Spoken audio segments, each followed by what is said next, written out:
Alhamdulillah yang kami muliakan dan hormati para alim, para ulama, para guru-guru agama, ustadz dan ustazah, wabil khusus ketua takmir masjid beserta imam masjid dan kawan-kawan pengurus masjid semua, serta bapak ibu jamaah sholat maghrib masjid Miftahul Khair yang dimuliakan oleh Allah.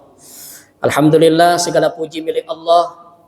Senantiasa kita bersyukur kepada Allah Subhanahu wa taala atas segala limpahan rahmat dan karunia Allah. Pada malam hari ini kembali kita ditakdirkan oleh Allah Subhanahu wa taala untuk dapat bersama-sama menunaikan kewajiban kita salat berjamaah beserta dengan segala rangkaian-rangkaiannya, yang itu tidak lain adalah nikmat yang sangat besar yang telah Allah berikan dan karuniakan kepada kita hari ini, yang dimana alhamdulillah kita terpilih oleh Allah untuk dapat istiqamah di dalam melaksanakan dan menunaikan ibadah sholat 5 waktu dengan berjamaah, dan ini tidak diberikan oleh Allah kepada semua manusia. Maka dari itu alhamdulillah terus meneruslah kita bersyukur kepada Allah atas segala apa yang telah Allah karuniakan dan berikan kepada hidup kita pada hari ini. Salawat serta salam senantiasa tercurah kepada Nabi kita Muhammad sallallahu alaihi wasallam beserta sahabatnya, keluarganya. Mudah-mudahan kita semua selaku umatnya Rasulullah, kita nantinya mendapatkan syafaat pula di yaumil qiyamah dari Nabi kita Muhammad sallallahu alaihi wasallam. Jamaah yang dimuliakan oleh Allah Subhanahu wa taala, bulan Sya'ban kita hari ini sudah memasuki menuju hari-hari yang ke-20-nya. Setelah di awal Sya'ban sampai 15 Sya'ban, 16, 17, insyaallah beberapa hari ke depan mudah-mudahan Allah menyampaikan umur kita di bulan suci Ramadan,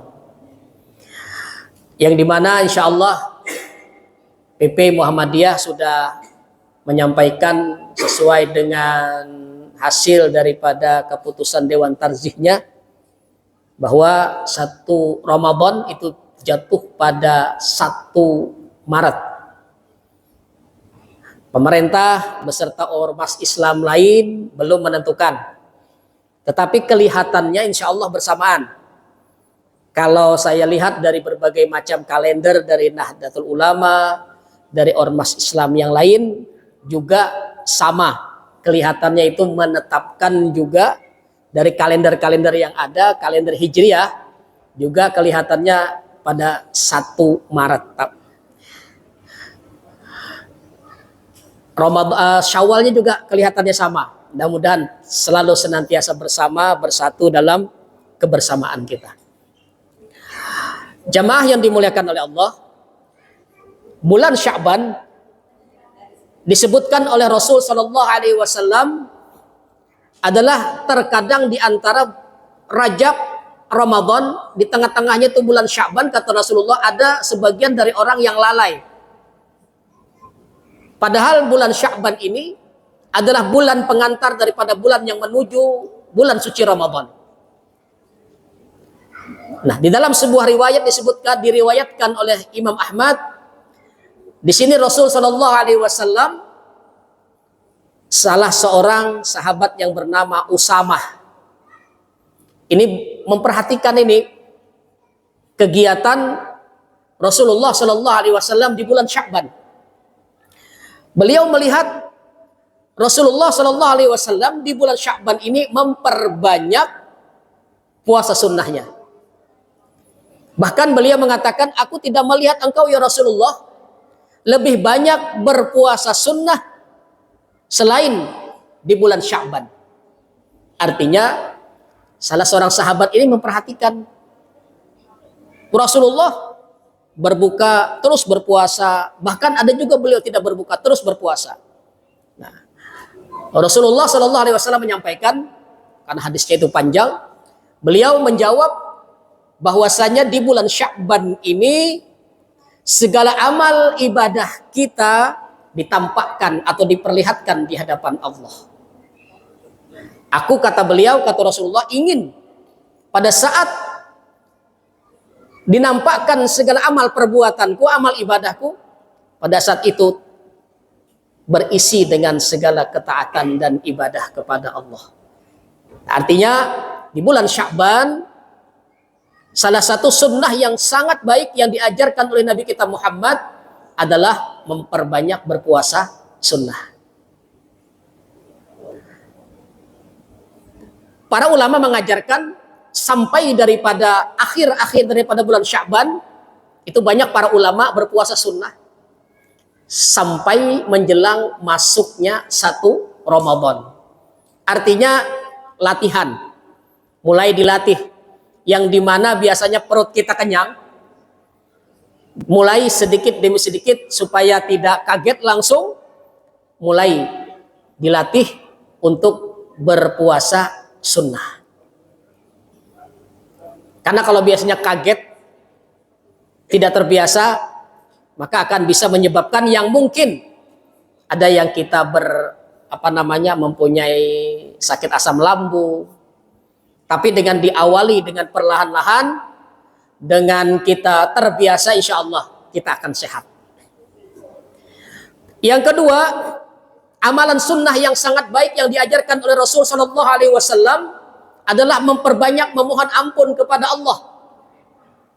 Dengan senantiasa memperbanyak kita beristighfar.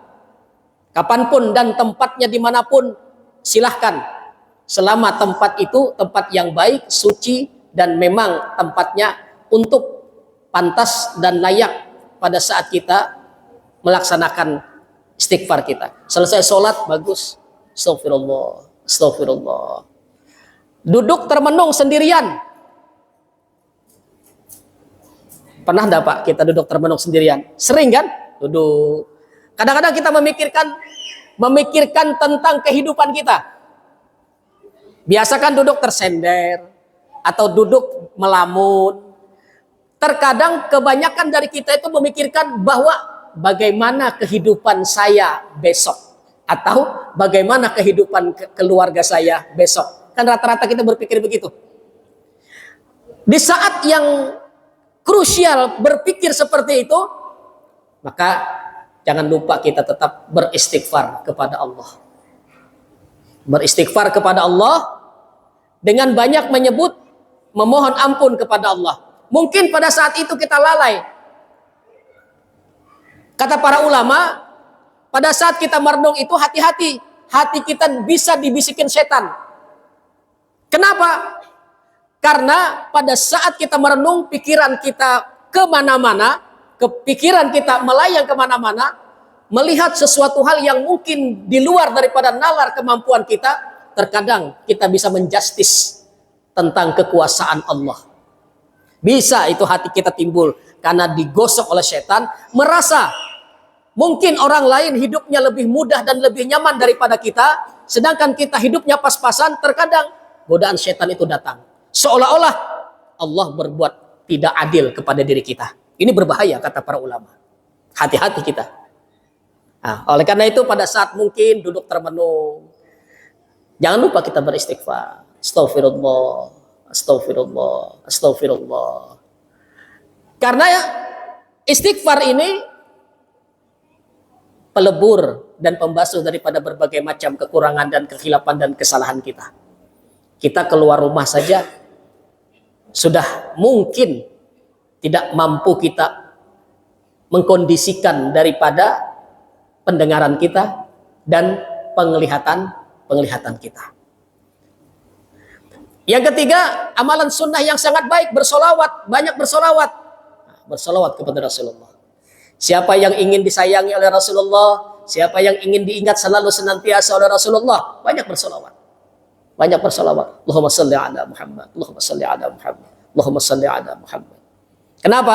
Salawat itu yang kita ucapkan dan kita lantunkan berbalas 10 rahmat, kemuliaan dan kebaikannya yang telah Allah karuniakan kepada kita. Kita hanya 1 kali bersolawat, Allah membalasnya 10 kali dengan rahmatnya Allah, 10 kali dengan kebaikannya Allah. Kita hanya 1 kali bersolawat. Maka lazimkan di dalam hidup kita senantiasa bersolawat. Maka di dalam solat, maka orang yang tidak mengucapkan solawat kepada Nabi, maka sepakat para ulama dinyatakan solatnya tidak sah. Nah, pada saat apa? Pada saat kita melaksanakan tahiyat awal dan tahiyat akhir. At-tahiyatul mubarakatus salam sampai syahadu an la ilaha illallah, sampai Allahumma shalli ala Muhammad. Perlunya kita bersalawat kepada Rasulullah.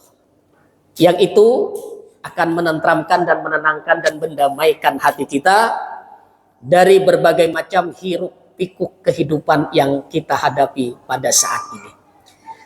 Tetapi bagi orang yang beriman, tidak ada masalah. Mau hidup kayak apapun, punya sandaran yang kuat, yaitu Allah Subhanahu wa Ta'ala.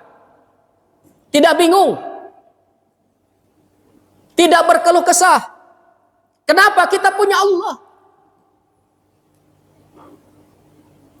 Bagi orang yang bingung, maka hatinya tidak akan tenang, tidak meyakini bahwa segala sesuatu itu telah diatur oleh Allah Subhanahu wa Ta'ala. Bagi kita yang meyakini ketauhidan kita kuat kepada Allah, maka tidak akan tergoyah di dalam kehidupan kita ini, apapun itu, kecuali dengan kudrat iradatnya atau izinnya Allah Subhanahu wa Ta'ala. Jadi santai saja kita hidup. Bismillah. Jalani semua itu dengan lillah. Insya Allah akan terasa berkah yang telah Allah janjikan dan Allah berikan. Maka dari itu, sunnah sekali, sekecil apapun pekerjaan kita, di rumah, di jalan atau apapun, maka jangan lupa bacalah bismillah. Itu berkah sekali. Senantiasa lisan kita mengingat kepada Allah Subhanahu wa Ta'ala. Jamaah yang dimuliakan oleh Allah, bersolawat kepada Rasulullah itu membuktikan bahwa kecintaan kita kepada Rasulullah. Bagaimana perjuangan beliau, bagaimana kasih sayang beliau kepada kita selaku umatnya. Bahkan pada akhir masa hayat beliau akan meninggalkan dunia ini, beliau tidak mengingat keluarganya.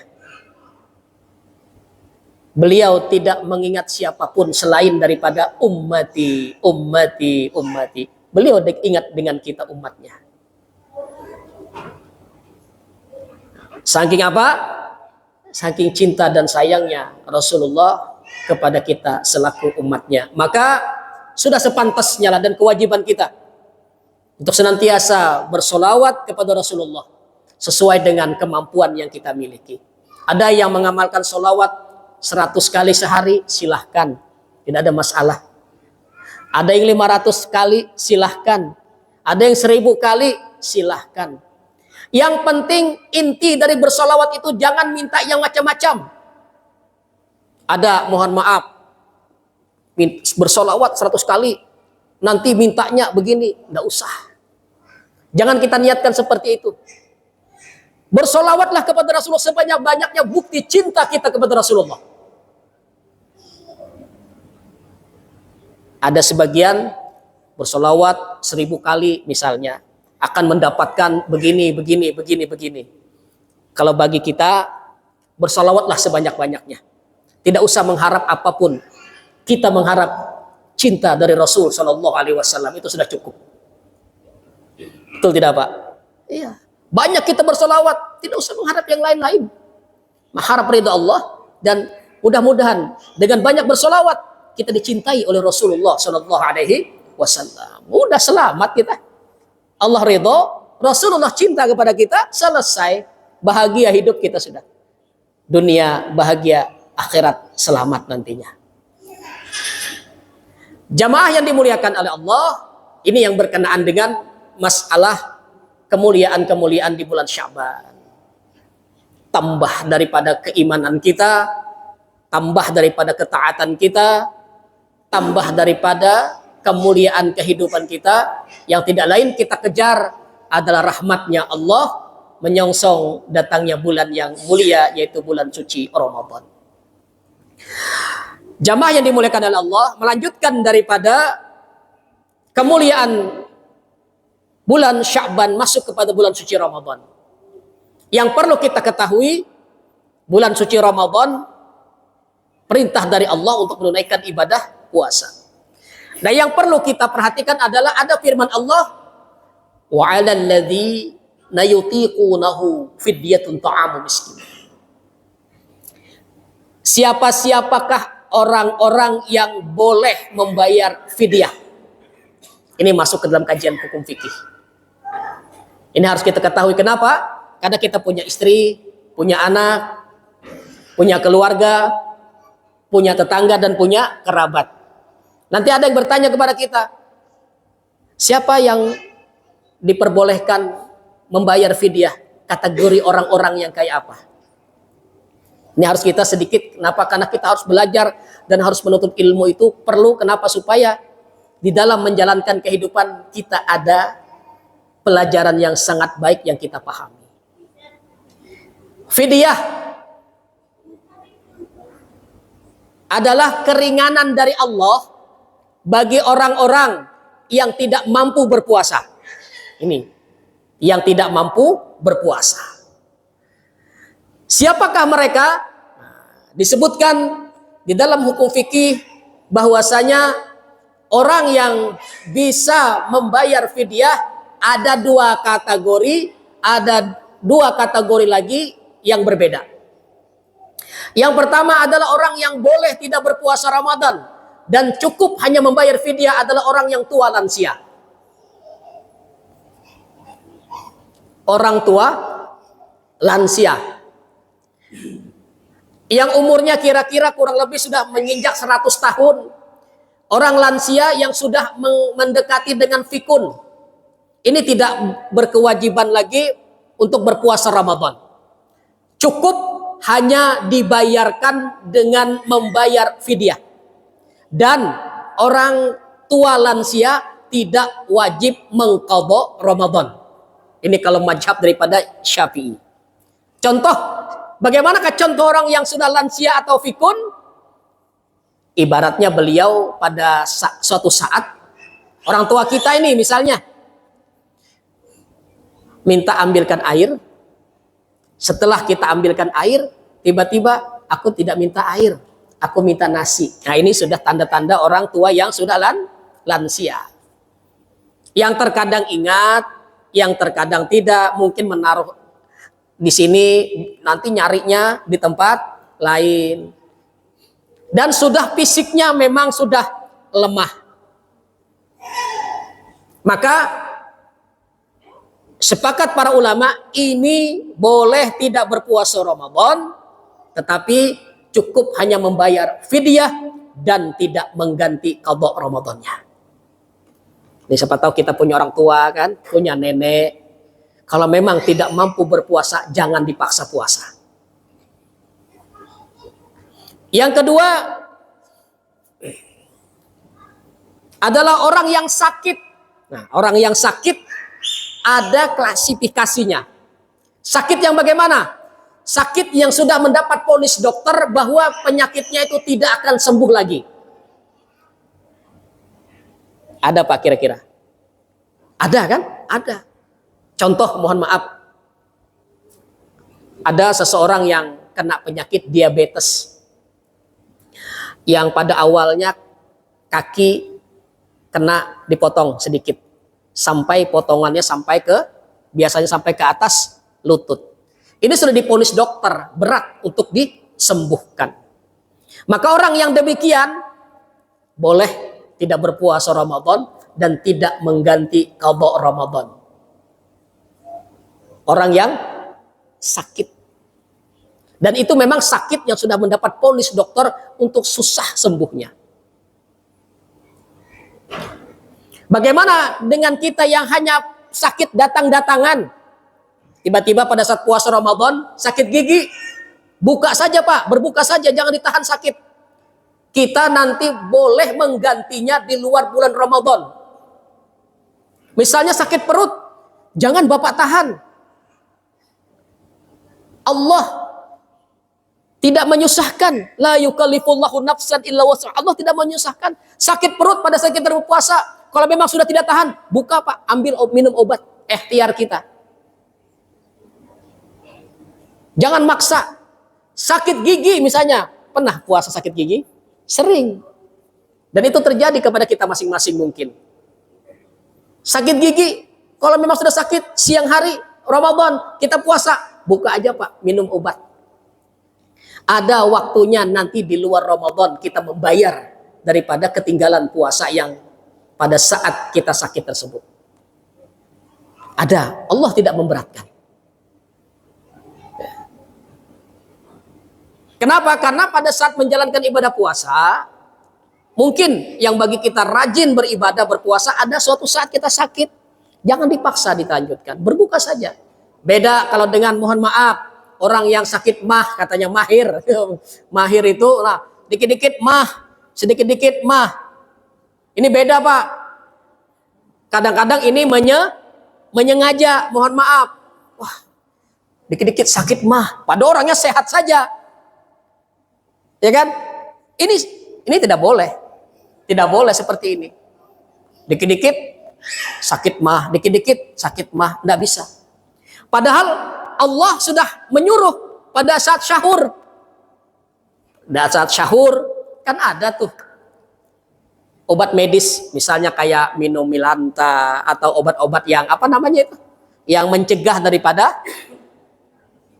Saya Pak, terus terang adalah sering kena asam lambung, sering. Tapi alhamdulillah kalau puasa nyaman Pak, nyaman. Ya, yang penting diniati saja, insya Allah. Kalau niat kita lillah, semuanya itu akan mudah dan tidak akan terasa berat apapun yang ada. Beda kalau memang kayak tadi sakit gigi itu datang-datangan, sakit ya sudah minum obat. Ini yang orang yang sakit, harus dibedakan. Yang ketiga adalah ibu-ibu yang lagi hamil atau istri kita yang lagi hamil. Itu boleh tidak berpuasa, bayar fidyah.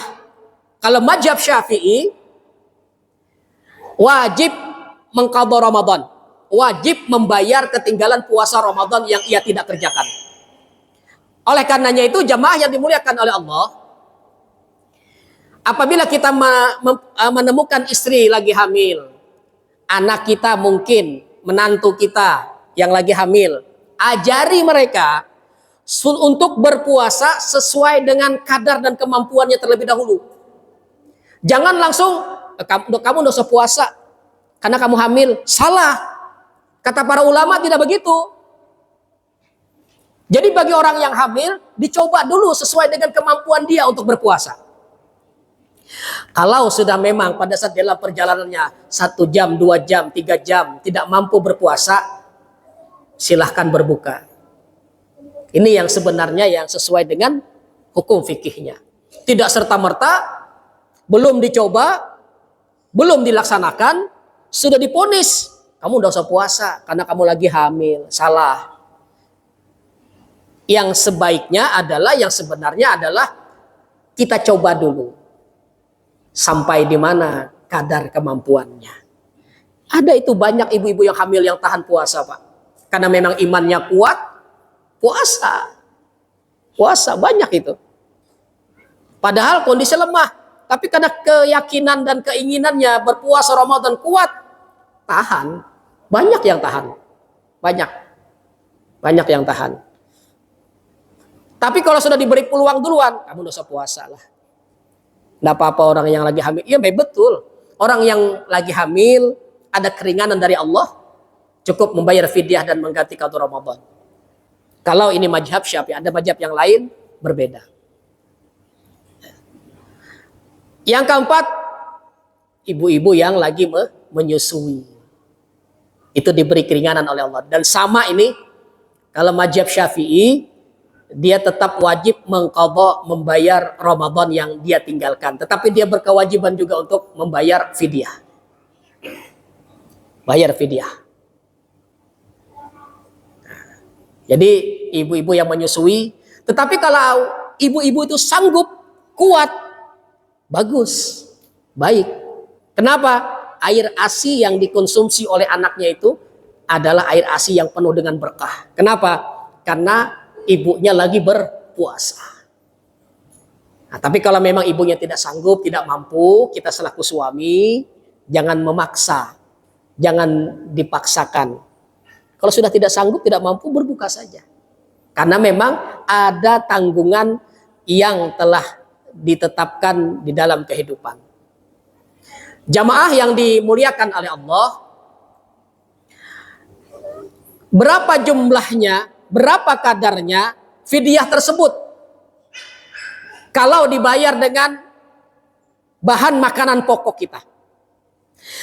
Di sini disebutkan bahwasanya sepakat para ulama itu kurang lebih sekitar 7 on gandum atau beras. 7 on, Pak. Maka genapkanlah 1 kilo. Lebih nyaman. 7 on itu sudah memadai. Per hari. Per hari. Memberikannya boleh setiap hari, boleh juga dikumpulkan dalam 1 minggu, atau dalam 10 hari, atau dikumpulkan selama dia tidak mampu berpuasa. Baru diberikan atau dikasihkan kepada orang yang tidak mampu. 7 on, kalau seandainya dalam 1 bulan itu memang tidak mampu berpuasa, kurang lebih sekitar 25 kilo. Ya. Nah, kalau keputusan daripada majelis ulama boleh dibayar dengan berupa uang, maka dikalkulasikan fidyah itu dengan makan 1 hari. Memberi makan 1 hari. Misalnya 1 kali makan kita 10.000, maka pagi, siang, dan malam 3 kali berarti 30.000 nilainya. Boleh. Misalnya makanan kita setiap harinya itu 15.000, kali saja 3, 45.000. Boleh berupa uang. Dan ini terserah mau diberikan kepada orang yang berhak, yang termasuk dalam golongan 8 asnaf tadi. Tetapi yang dianjurkan, jamaah yang dimuliakan oleh Allah, dianjurkan sekali itu memberikan fidyah itu kepada keluarga kita yang terdekat, mereka yang tidak mampu. Keluarga terdekat dulu. Misal, nih mohon maaf, ada saudara kita yang tidak mampu, yang dari segi ekonomi mereka susah, itu terlebih dahulu yang kita beri. Cari, kata Rasulullah, keluarga kamu yang terdekat. Ada saudara kita diberi. Ini tentang fidyah tadi. Berupa uang, langsung kita kasihkan per hari, boleh. Dikumpulkan, misalnya per 10 hari, boleh. Tidak ada masalah. Semuanya bisa. Bagaimana Ustadz niatnya? Niatnya cukup dalam hati untuk membayar fidyah, sudah selesai. Kita berikan saja, terimakan fidyah saya, atau terimakan fidyah istri saya, atau terimakan fidyah orang tua saya. Selesai. Jadi simple kita. Ya. Bukan tidak boleh yang pakai niat nawa itu boleh, tapi bagi kita yang ingin simple, boleh saja. Langsung diberikan. Ini jamaah yang dimuliakan oleh Allah. Karena hal yang demikian itu pasti akan ada di dalam kehidupan kita. Tentang orang-orang yang tidak mampu berpuasa Ramadan. Bagaimana dengan orang yang sehat, tetapi memang orang ini tidak mau berpuasa Ramadan? Siang tadi saya kajian di Jalan PJI di Musola Al-Fil. Ada ibu-ibu tanya, Ustadz, bagaimana kalau orang itu sehat tapi tidak puasa, tapi mau bayar fidyah, bayarnya ke panitia amil zakat di masjid, apakah sah fidyahnya? Tidak, tidak sah, dan tidak ada hukum fidyah buat dia. Nah, terus kalau dia seandainya memberikan beras, terima saja, anggap saja itu sedekah dia.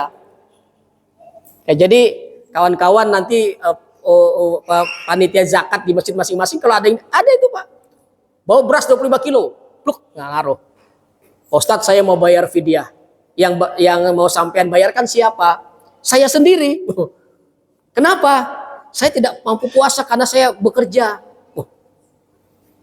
Bekerja dalam seperti apa? Saya bekerja untuk mengolah tanah, bertanam, bercocok tanam. Itu kan bisa kita atur. Bisa pagi, bisa sore. Artinya memang kurang kemauannya, niatnya untuk berpuasa Ramadan. Alasannya hanya sepele itu. Katanya saya cukup hanya membayar fidyah. Kan saya pekerja berat. Bukan. Bukan ini yang dimaksud. Nah, jadi orang yang sehat, yang tidak ada apa-apa, tidak berpuasa, tidak bisa membayar fidyah. Ada ulama sebagian menyatakan bahwa apabila dengan catatan suatu saat mungkin dalam kehidupan kita pada saat bulan suci Ramadan pekerjaan kita sangat berat, dan kalau itu memang kita tidak bekerja hari itu, anak dan istri kita kelaparan, maka sebagian para ulama ada yang memperbolehkan satu hari itu kita tidak berpuasa, tetapi dengan catatan membayar atau mengganti di luar bulan Ramadan berapa hari yang kita tinggalkan. Ini bagi orang yang sehat. Asalkan ada penyebabnya. Misal kita memang bekerja di suatu tempat yang panas dan terik. Kalau kita tidak mencari nafkah, anak dan istri kita kelaparan. Nah ini. Tapi jarang Pak sekarang. Jarang kan? Hampir tidak ada. Insya Allah kalau kita bermohon kepada Allah, Allah nanti akan melapangkan dan meluaskan rezeki kita. Jamaah yang dimuliakan oleh Allah, kalau fidyah itu apakah boleh dibayar sebelum menjelang hari raya Idul Fitri? Yang terafdol, yang terbaik adalah dianjurkan oleh para ulama membayarnya itu setiap hari kalau memang kita bisa. Hari ini mungkin istri tidak mampu berpuasa karena hamil, bayarkan. Tapi kalau memang tidak ada waktunya, boleh kita hitung 10 hari, boleh, tidak apa-apa. Tidak masalah. Ya. Atau dikumpulkan akhir daripada Ramadan, boleh, tidak masalah. Sesuai dengan jumlah yang mungkin pada saat ada yang mampu berpuasa, ada yang tidak. Fidyah bagi orang tua yang lansia, siapa yang wajib membayarkan? Apabila orang tua mempunyai anak, maka anaknya yang wajib menunaikan dan membayarkannya. Apabila seseorang tersebut tidak mempunyai keluarga, siapakah yang wajib membayarkan fidyahnya? Maka di situ disebutkan apabila ada badan amil zakat di situ, maka mereka yang wajib membayarkannya. Asalkan mengetahui, asalkan melapor. Nanti di sini misalnya ya Pak Ketua ada panitia zakat, unit pengumpul zakat sekarang. Jadi sekarang itu bernama unit pengumpul zakat masjid. Nah itu. Ada misalnya laporan dari Pak RT, itu ada orang tua lansia, beliau tidak bisa berpuasa, tapi mau bayar fidyah, tidak ada berasnya, udah panitia zakat yang membayarkan, tidak apa-apa, boleh itu. Bagi orang yang tidak mempunyai keluarga. Tapi kalau memang beliau tidak mampu, mereka lah yang berhak menerima zakatnya tersebut dan diberikan fidyah yang mereka terima. Jamaah yang dimuliakan oleh Allah, kenapa ini sedikit kami sampaikan? Karena ini pasti akan nanti kita temui pada saat kita menjalankan ibadah puasa Ramadan. Sekecil apapun itu, apabila kita sudah sedikit belajar, maka kita akan mudah nanti akan menjelaskannya kepada keluarga kita. Berkenaan dengan seorang perempuan yang lagi haid, apakah dia membayar fidyah? Tidak. Itu kebanyakan, mohon maaf ibu-ibu, mereka hanya membayar fidyah. Padahal lagi haid, itu lagi istirahat. Tidak berkewajiban sholat dan tidak berkewajiban menunaikan puasa Ramadan. Tetapi wajib membayarnya nanti di luar bulan suci Ramadan. Nih mohon maaf ibu-ibu, jangan sampai hutangnya tidak terbayar. Ini sudah mendekati akhir-akhir daripada bulan Sya'ban. Bila ada yang masih terhutang, yang belum dibayar puasa Ramadan yang telah lewat, segera bayar, tunaikan, karena itu hutang kita kepada Allah. Mungkin mungkin jamaah kita sendiri yang suami harus berkewajiban Pak, kita mengingatkan kepada istri dan anak kita. Otomatis kita punya anak perempuan yang sudah baligh, yang mereka haid. Itu kewajiban kita selaku imam kepala rumah tangga, mengingatkan, wajib kita mengingatkan untuk mereka menunaikan, membayar puasa Ramadan yang mereka tidak berpuasa pada saat mereka haid. Kewajiban itu Pak, ingatkan anak kita, ingatkan istri kita. Tidak bisa dibayar dengan fidyah. Nah ini sisa-sisanya masih ada waktu. Apabila mungkin ada keluarga kita, istri kita yang belum bayar, bayar Pak, segera. Jangan sampai tertunda. Ya. Wajib kita berkewajiban. Masa hutang kepada Allah kita tidak mampu menyelesaikannya.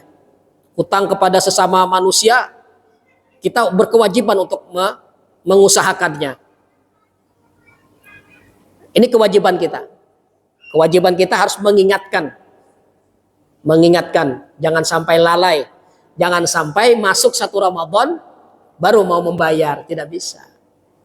Ini kewajiban yang harus kita kerjakan dan kita lakukan selaku imam atau kepala rumah tangga.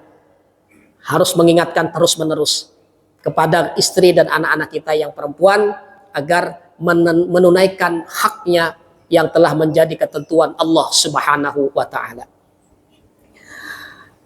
Berapa menit lagi Isya? 7 menit.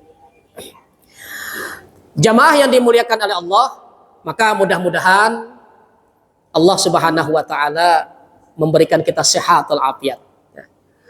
Memberikan kita berkah hidup, memberikan kita umur yang baik di dalam kita mempersiapkan diri kita menjelang datangnya bulan suci Ramadan.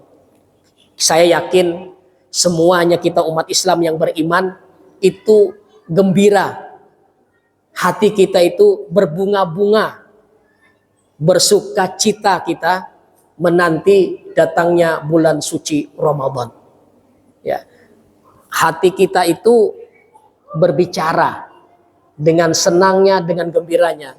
Tinggal beberapa hari ke depan, mudah-mudahan segala ibadah kita mendapatkan rahmat dari Allah Subhanahu wa taala.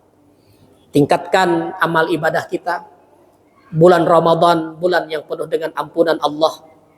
Jangan sampai ibadah-ibadah sunnah yang mungkin mampu kita tunaikan, jangan sampai kita tinggalkan. Baca Al-Quran, sholat tarawih, yang 8 monggo, ya, yang 20 silahkan, tidak ada masalah. Semuanya ada dasar dan dalilnya. Ya, jangan sampai nanti yang 8, yang 20 bermasalah. Itu kita tidak dewasa namanya. Yang 8, ayo 8. Sama sholat tarawih. Yang 20, silahkan 20. Jadi jangan dipermasalahkan. Nyaman kita beribadah, Pak. Apabila kita berilmu di dalam melaksanakan kehidupan ini, tuntunan agama, kita berilmu, kita nyaman, Pak. Kita tidak susah. Kita mudah, Pak. Nyaman kita. Contoh yang paling mudah kalau kita berilmu di dalam melaksanakan ibadah sholat. Ada kawan kita yang mengangkat takbir. Allahu Akbar. Contoh, ini karena kita berilmu, nyaman kita, Pak. Ada yang begini, Allahu Akbar, mazhab Syafi'i, meluruskan kuping dengan tangan. Kalau ada yang mazhab yang lain, Allahu Akbar, mazhabnya, imamnya yang lain ada. Kalau kita berilmu, nyaman kita, Pak. Kita tidak akan, salah kamu, aku yang benar. Ya kan? Itu, kalau kita berilmu, nyaman. Kawan kita yang kata, Allahu Akbar, oh, imamnya ada. Kan nyaman kan? Maka apabila kita beragama, berilmu, bila kita beragama, berilmu, insya Allah nyaman kita di dalam menjalankan ibadah kita kepada Allah. Kita tidak menyalahkan saudara kita yang mungkin berbeda tata caranya dengan kita. Al-Fakir mohon maaf yang sedalam-dalamnya. Mudah-mudahan sekali lagi ibadah kita diterima oleh Allah Subhanahu wa taala, dan mudah-mudahan Allah menyampaikan kita di bulan suci Ramadan tahun ini. Ihdinas shiratal mustaqim. Assalamualaikum warahmatullahi wabarakatuh.